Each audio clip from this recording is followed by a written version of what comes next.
Now, it even gets worse. The Bill and Melinda Gates Foundation is continuing its global push to support its so-called government-backed digital ID programs, and this time setting its sight on Kenya, where it will advise the government on that country's Maisha Namba digital ID initiative that is currently under development.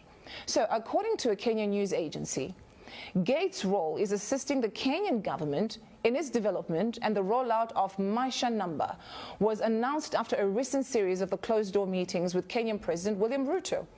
According to Biometric Update, Maisha Namba is supposedly expected to address different challenges, such as identifying and authenticating citizens, safeguarding primary registration documents such as birth certificates and national identity cards, and improving the management of the social programs and government operations. The project has been met with skepticism in some parts of the country. Rights groups have also been expressing concern over the possibility of discrimination and the erosion of privacy. But listen, I just told you in a very nice way. Now let me just put it blatantly to you. The program targets the birth of new babies. So once you have your baby, before your baby leaves the hospital, you no longer get a paper birth certificate, but then you get a digital one that is somehow implanted somewhere on somebody's body. Think about that, but have a listen to this. The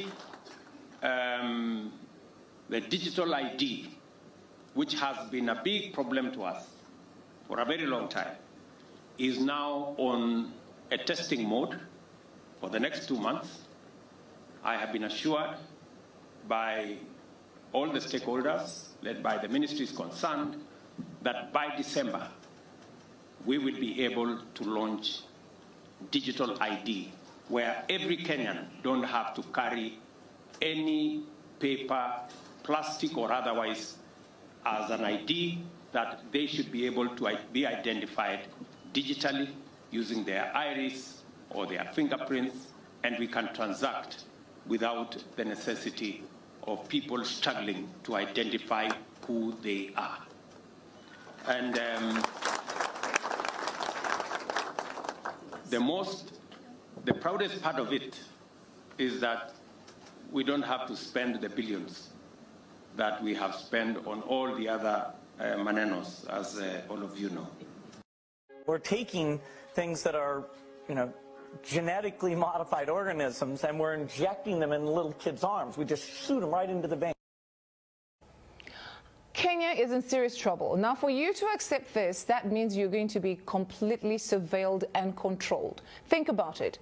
So they have targeted the new babies, of course, even the ordinary citizens, the grown-ups, the young ones, the teenagers, and even the elderly ones will receive this digital ID. But they will then create a new generation where they'll be completely under this digital ID and they have no choice.